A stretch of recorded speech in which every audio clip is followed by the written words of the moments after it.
But don't you think that like there's a reason that a lot of the black community doesn't have a father, and it's because of systemic racism. It's because like black men are more likely to be in prison. Oh yeah, so why do people go to prison?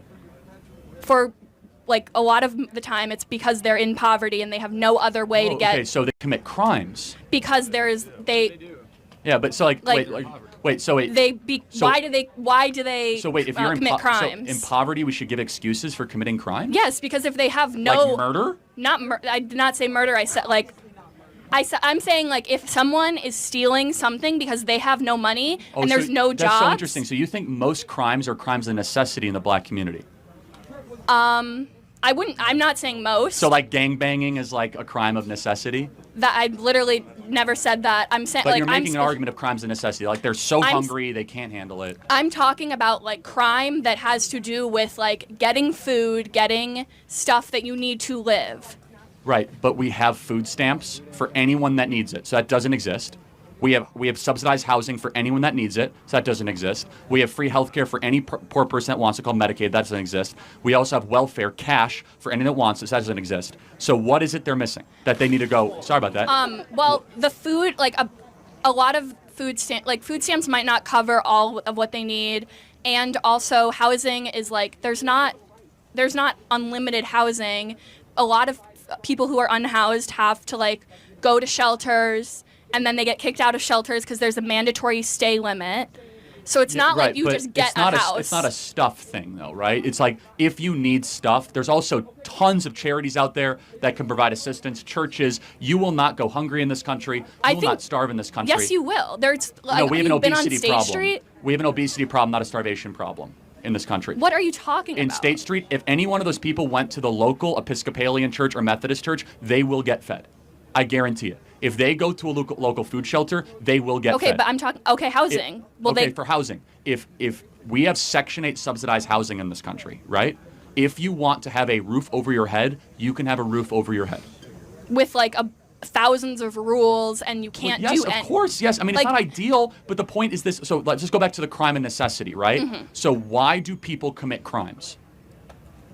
I'm not saying why all people commit crimes. I'm saying there are people who commit crimes because they have no other choice. Got it. So why is it that other people that are as poor as they are in separate racial groups don't commit crimes at the same rates? For example, blacks are 13% of the population and they commit over 50% of the crimes. Why is that? Black people, I would say, not blacks. Okay, but it's not. I could say whites and you wouldn't care. So anyway, hold on. Right? I can say Hispanics, you wouldn't care. So don't police my language. But whatever. I'm not policing your language. I'm just saying I would say black people. Fair enough. But the insinuation is that I'm being racist. But that's fine. Okay, that's your opinion. Yeah, but so black Americans are 13% of the population and commit anywhere between 50 to 56% of murders, crimes, carjackings. Why is that? Well, what percentage of the white population is living in the same level of poverty? Got it. So there's twice as many white Americans in poverty as black Americans. Not the same percentage, but still, if you look at white Americans in poverty, they commit far less crimes than black Americans in poverty. Why is that? Maybe it's because when you're in a store, like they follow black people and they don't follow white people. What about murder? Rural? No, but why is it that, like, just saying murder, why is it that black people commit so many more murders? White people live in rural? Like, that's not, you're being followed in a store and you commit more murders? Yeah.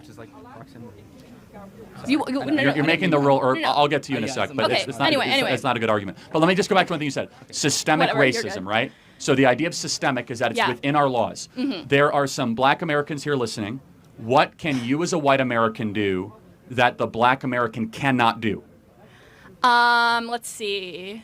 I could go into a store and not get followed. The police could not track me down on, like, when I'm driving. I'm less likely to get shot and killed while I'm driving. There's a lot of things that I can do. Okay, so just be clear. So if you walk into a local CVS here, how would you guys be treated differently? Well, they would probably say hello, and they would probably just walk, let me in and not follow me. And then... So these are a lot of probablys. I don't believe you, but I'm talking about laws, right? So what in the legal code of America can you as a white individual do that the black individual can't? Because systemic means it's in our code, right? For example, like Jim Crow, totally get it. That's systemic racism. What is systemically your advantage? Maybe like housing codes, because I know redlining isn't a thing anymore, but there is isn't there people who are white are more likely to be given loans because of like they have less I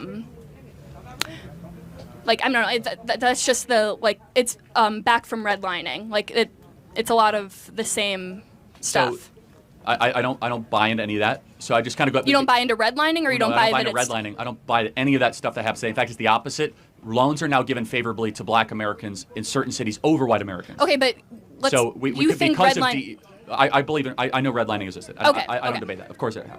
But because of DEI and because of affirmative action, there's actually a preference given. But so let's go back to fathers, right? Okay, let's go back to fathers. So something happened to Black America since 1965. So in 1965, you mean the war on drugs? Right. Well, so if that's your contention, that's fine. So in order to go to jail for the war on drugs, you have to be dealing drugs, right? Or you have to be caught with drugs. So if you don't which is one of like the main jobs that you can have in a like poverty-stricken. Like if there's no jobs, like you're going to do drugs. I mean, you're going to trade drugs because that's the only option you have. It's such a difference in worldview. You're making excuses for criminals.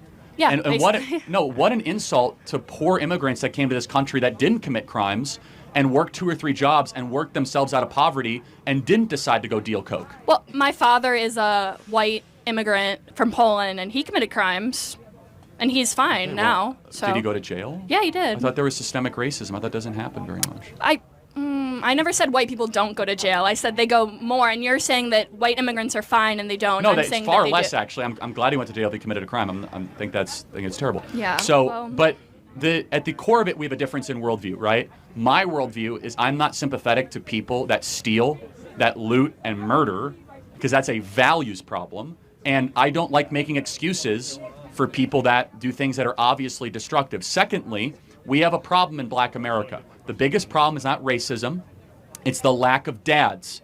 If dads are around, kids flourish. And you know who agreed with me? Barack Obama.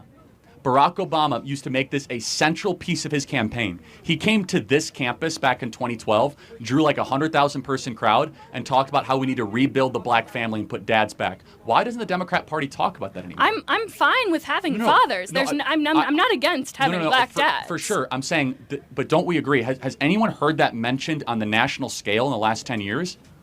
Yeah, I mean, we've heard about probably not. Yeah, and because there's bigger issues. No, there isn't. See, that's the issue, is that this is what makes us different. As a conservative, I focus on if you have family breakdown, don't worry about climate change, don't worry about systemic racism. All that stuff is like these crazy abstractions. What do you think create family problems? Systemic racism creates family problems. If you take away Black people from their families, then they're going to have broken families. Okay, but that's interesting. How are you taking them away? Aren't they leaving? They're not staying with the women they're impregnating. So, for example, there 13% of the population is Black. Not every single person ends up in jail, obviously.